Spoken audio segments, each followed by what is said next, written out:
This story is titled, My Sister Illegally Rented Out My Apartment to Her Friends Who Trashed It While I Was Abroad. I evicted them and took legal action. Hey guys, I have a story that happened to me lately. It's one of those moments where you think you're just being a good sibling, doing something nice for family, and then it blows up in your face so badly you start questioning if you've ever made a smart decision in your life. Honestly, I'm still trying to wrap my head around everything. But here's the deal. Here's some background. So I've got this small apartment in the city recently. I worked my butt off to save for it. Late nights at work, skipping vacations, the whole sacrifice now for something better later kind of deal. Finally owning it felt like I'd unlocked some secret level of adulthood. This place wasn't just a roof over my head. It was proof I could build something for myself. After years of living with my parents and constantly bailing my sister out of her big ideas, this apartment was supposed to be my fresh start. Mine and mine alone. Now, my sister. She's the opposite of me. She's younger, still living at home with our parents, and, let's just say, her track record with responsibility is shaky. She's always been the big ideas, no follow-through type. Growing up, she was the one who convinced me to join her schemes, like selling lemonade on a day it rained, or trying to train our dog to skateboard. I'd usually clean up after her messes, and somehow she'd always charm her way out of trouble. And it wasn't just childhood stuff. I still remember the time in high school when she borrowed my car to impress her friends. She came back hours later with a dented bumper and the gas light blinking. I was furious, but she just laughed and said, "Chill, it's not a big deal." My parents made her apologize, but nothing ever came of it. I ended up paying for the repairs myself. Back then, I let it slide because she was my little sister. But her last incident was on a whole different level. So, a few months ago, she started dropping hints about how cool my place was and how she'd love to hang out there. At first, I thought she was just being complimentary, but then she outright asked if she could use it sometimes to hang out with her friends. "It's so close to everything," she said. "It'd be perfect for a weekend chill spot." Now, I don't know if it was my guilt from being the successful sibling or just my stupid trust in family, but I said yes. The rules were simple. No strangers, no parties, and keep it clean. She promised she'd respect the place and even called me the best ever. Anyway, fast forward to when I got a short-term gig teaching overseas for 2 months. Before I left, I told her she could stay over occasionally if she needed a break from home. Same rules applied, no strangers, no mess. She agreed with a smile. My parents even chimed in with their usual, "She looks up to you so much. It's good you're helping her." Well, I got back a couple of days ago, and honestly, the nightmare started before I even got inside. The door wasn't locked, it wasn't even closed properly. It was slightly ajar, just enough to make my stomach drop. My first thought was, did someone break in? My heart was already racing as I pushed it open, and I can't even describe the smell.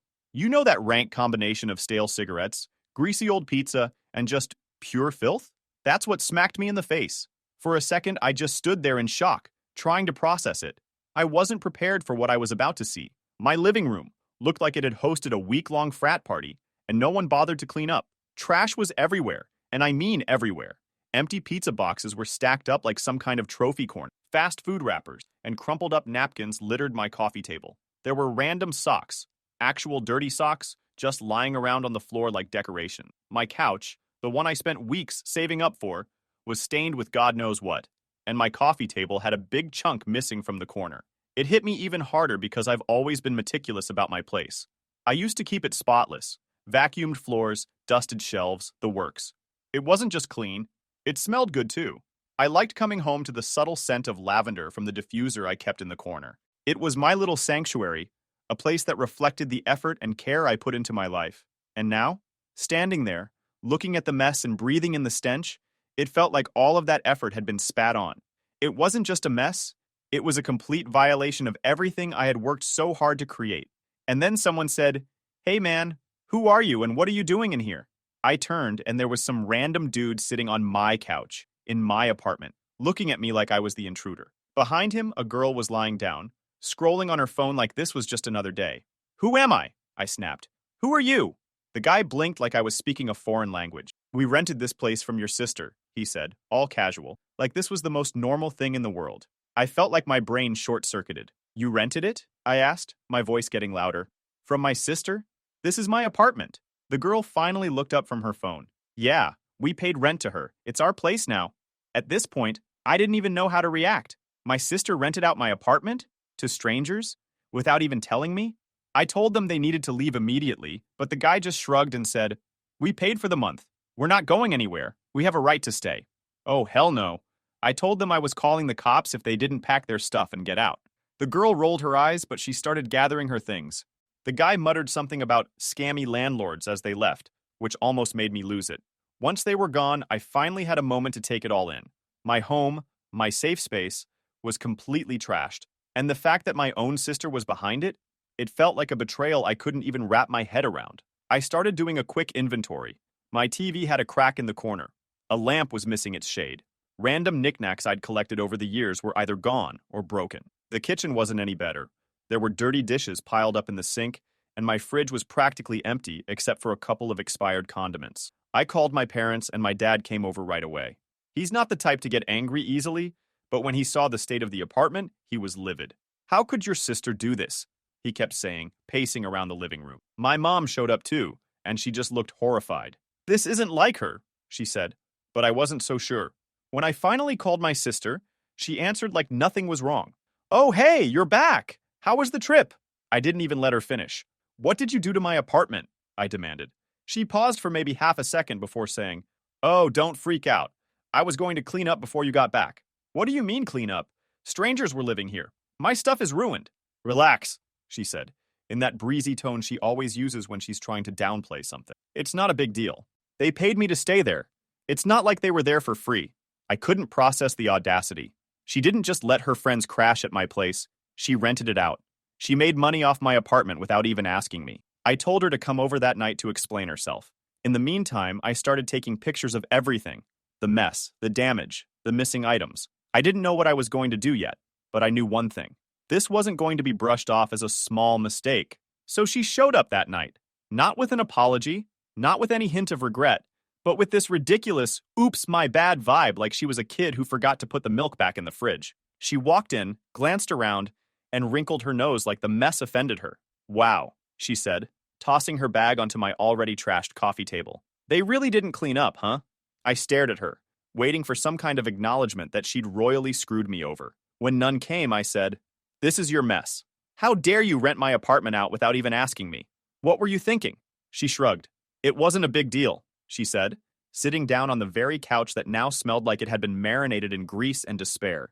"I mean, they were just crashing here for a bit, and I needed the extra money." "What the shit are you talking about?" I paused, trying to collect myself.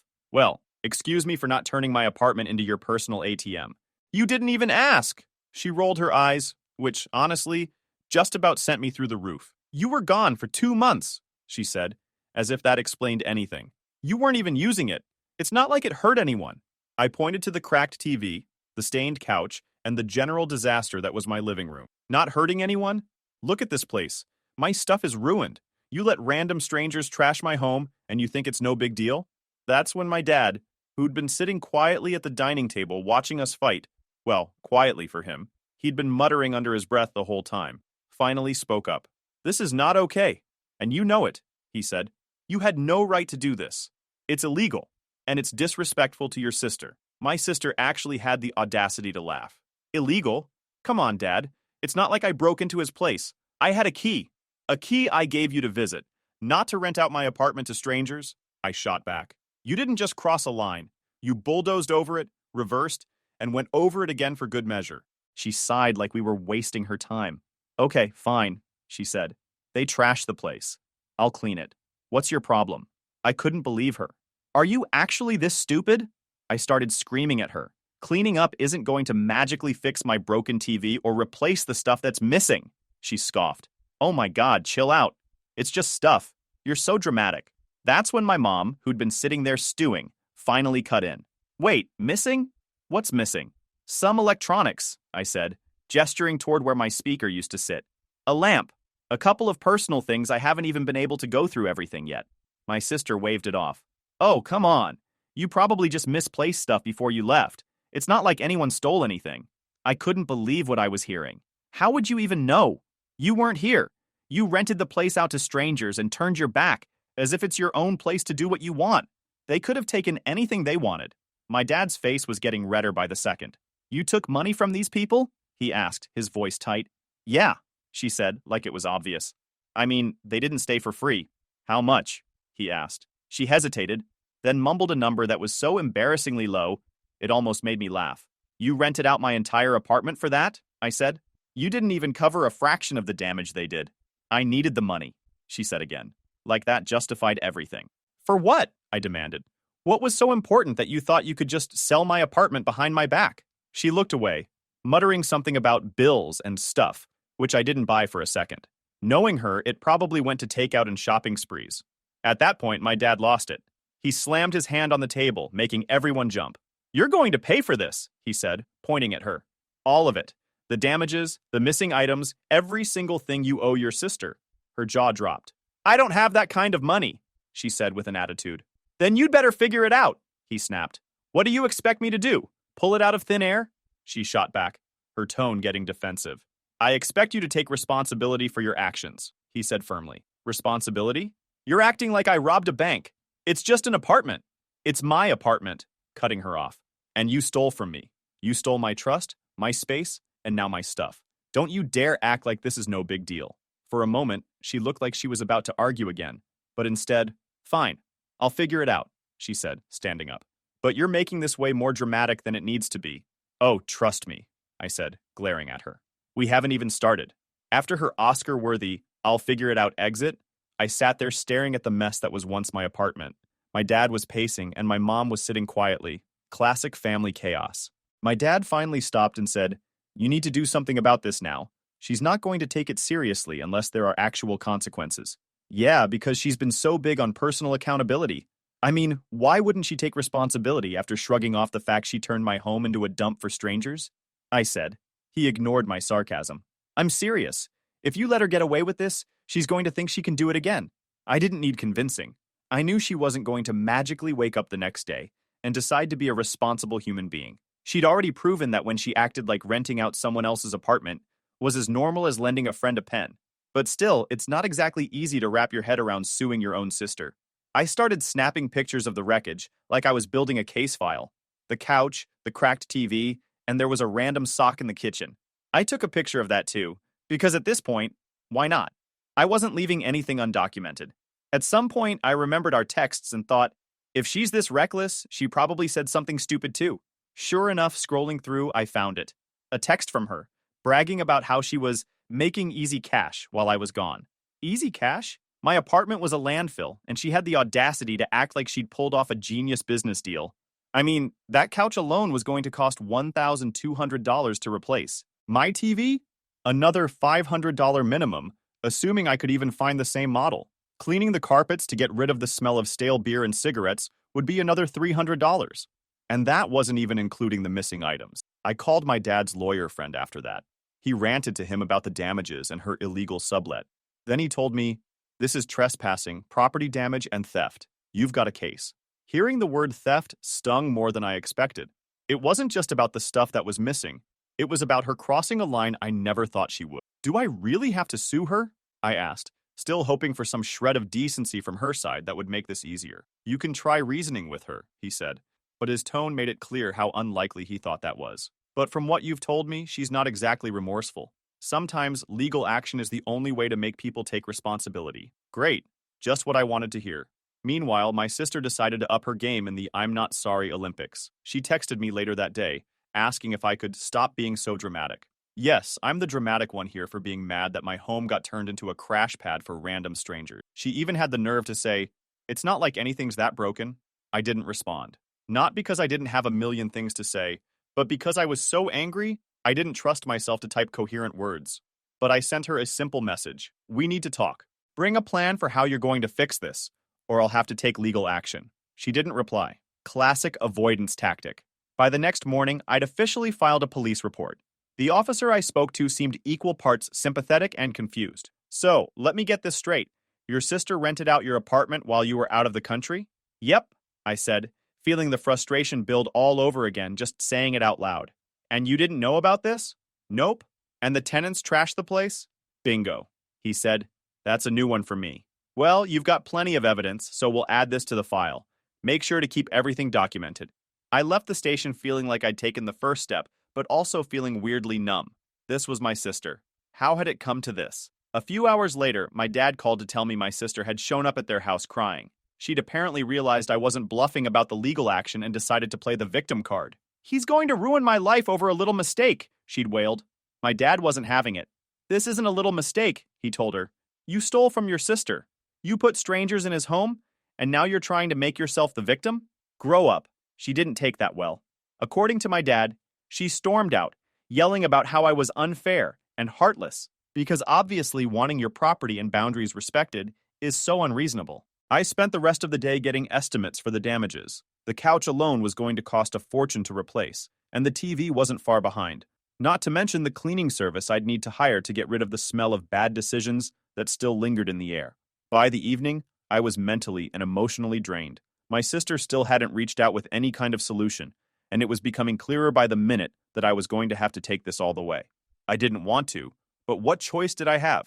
She wasn't taking responsibility, and I wasn't going to let her walk away from this like nothing happened. So, there I was, filling out small claims paperwork. Honestly, the legal stuff wasn't as complicated as I thought it'd be. My dad's lawyer friend had already given me a rundown of what to do, so it was mostly just a matter of gathering the mountain of evidence I'd piled up. It wasn't hard to prove my case. She'd left a paper trail as if she were actively trying to make this as easy for me as possible.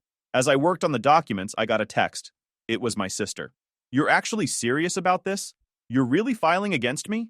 I didn't respond. The next day, I officially submitted everything to the court. The clerk nodded, stamped the papers, and handed me a copy.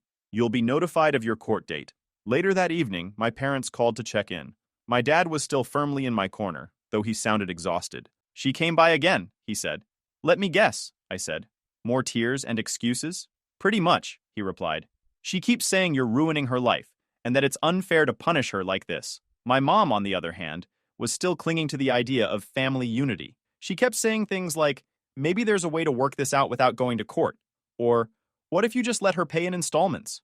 I appreciated her optimism, but I'd reached the point where I couldn't trust my sister to follow through on anything unless a judge was involved. Over the next few days, my sister went radio silent, which was a blessing in disguise. It made me nervous. What was she up to? Was she actually coming up with a plan to fix things? Or was she just hoping I'd back down? About a week later, I got a call from my dad. "You're not going to believe this," he said. "Oh, I bet I will," I replied, bracing myself. "She's claiming you gave her permission to rent the apartment out." "Are you kidding me?" "Nope," he said.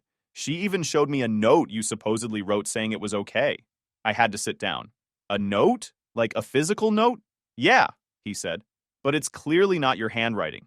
It looks like she wrote it in a hurry, probably with a crayon or something." I groaned. "She's actually trying to forge permission?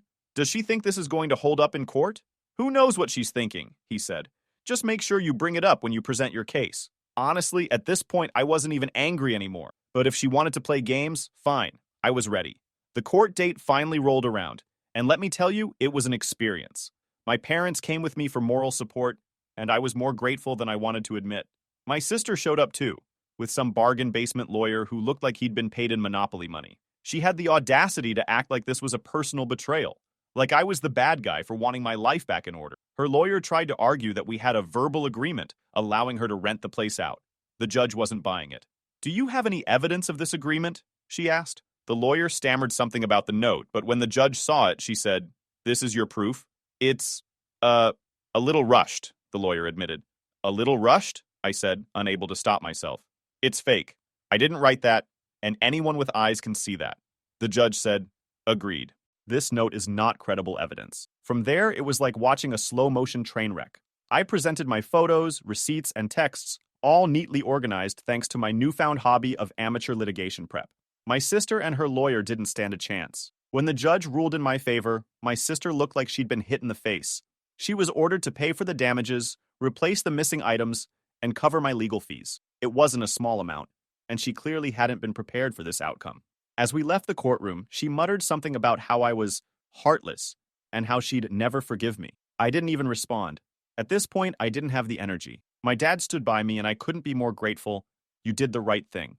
"Yeah," I said, though it didn't feel like much of a victory. Now, all that was left was waiting to see if she'd actually pay up. Knowing her, that was going to be another battle entirely. However, the first week after the judgment, I didn't hear a peep from her. No calls, no texts, nothing. I thought maybe, just maybe, she was busy figuring out how to pay what she owed. As if. Instead, I got a call from my dad. She's saying she doesn't have the money. She's asking if we can loan it to her. He said. I actually laughed. Like I couldn't stop myself. Let me get this straight, I said. She rents out my apartment without asking, leaves it trashed, and then thinks you two should bail her out? She says she's desperate, my dad replied, clearly torn. Desperate? She wasn't desperate when she pocketed the rent money, was she? I shot back. My dad sighed. I told her no. But you know your mom. Ah, yes, my mom. The eternal optimist who somehow still believed there was a good kid hiding somewhere inside my sister's chaos. Sure enough, an hour later, my mom called. Maybe we can help her just this once, she started. No, I said, cutting her off. Mom, you can't keep enabling her. She'll never learn if she thinks you'll swoop in every time she screws up. But what if she really doesn't have the money? Then she can figure it out, I said firmly. She created this mess. She needs to fix it. Of course, my mom wasn't thrilled with that answer, but I stuck to my guns. This wasn't just about the money. It was about teaching her a lesson, one she clearly hadn't learned yet. A few days later, I got a text from her. Not an apology, not even a hint of remorse. Just this. Can we talk about a payment plan?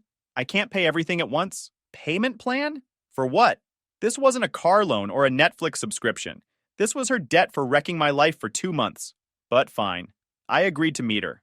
I figured maybe, just maybe, she was starting to take this seriously. We met at a coffee shop near my apartment. She showed up late, of course, and immediately launched into how unfair the judgment was.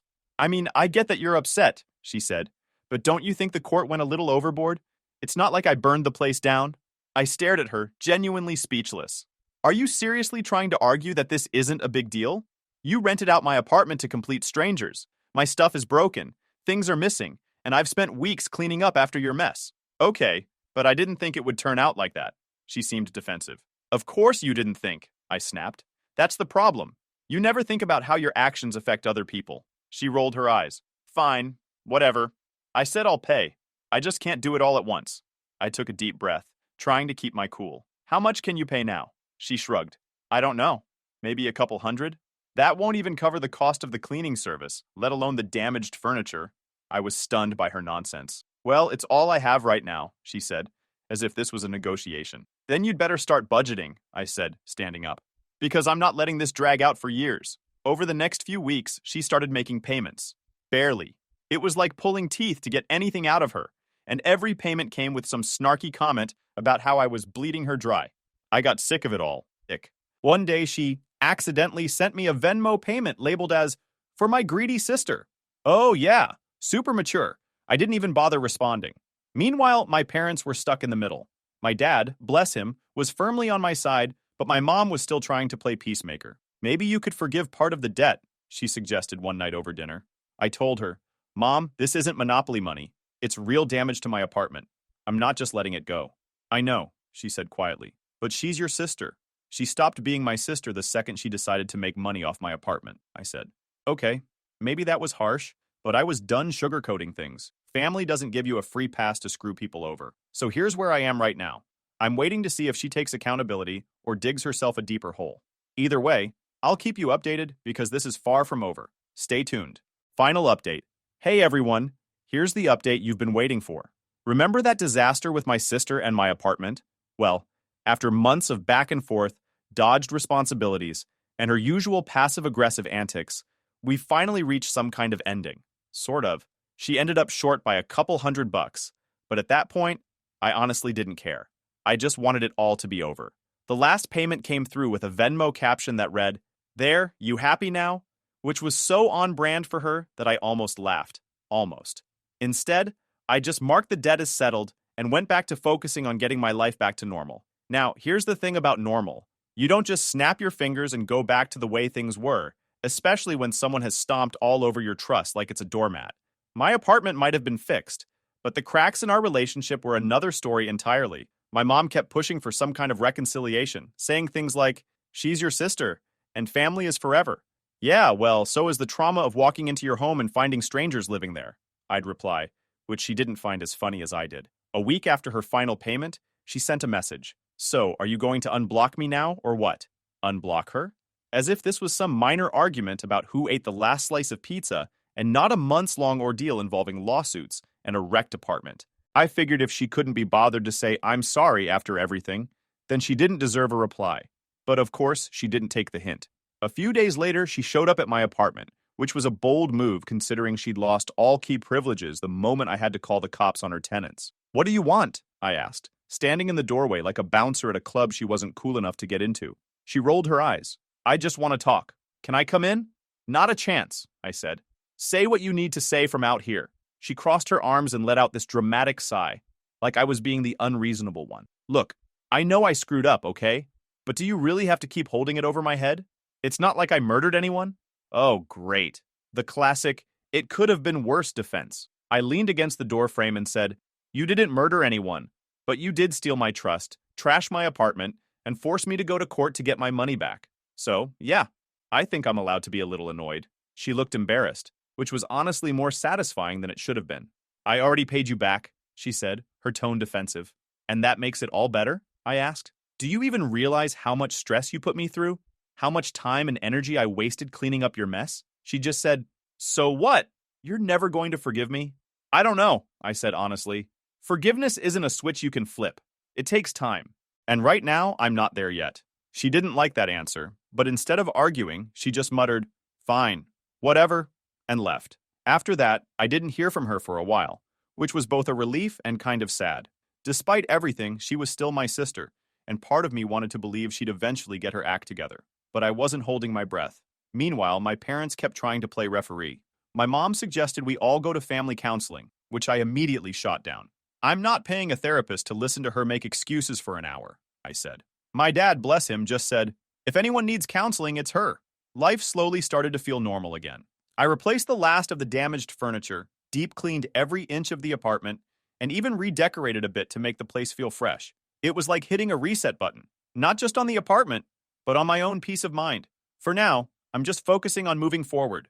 The apartment is back to being my sanctuary, my parents have finally stopped bugging me about making amends, and my sister is keeping her distance. Maybe someday we'll figure things out, or maybe we won't. Either way, I've learned my lesson. Boundaries aren't just a suggestion, they're a necessity. And as for my sister, well, I hope she's learned something too. But if she hasn't, that's not my problem anymore. Thank you guys for reading.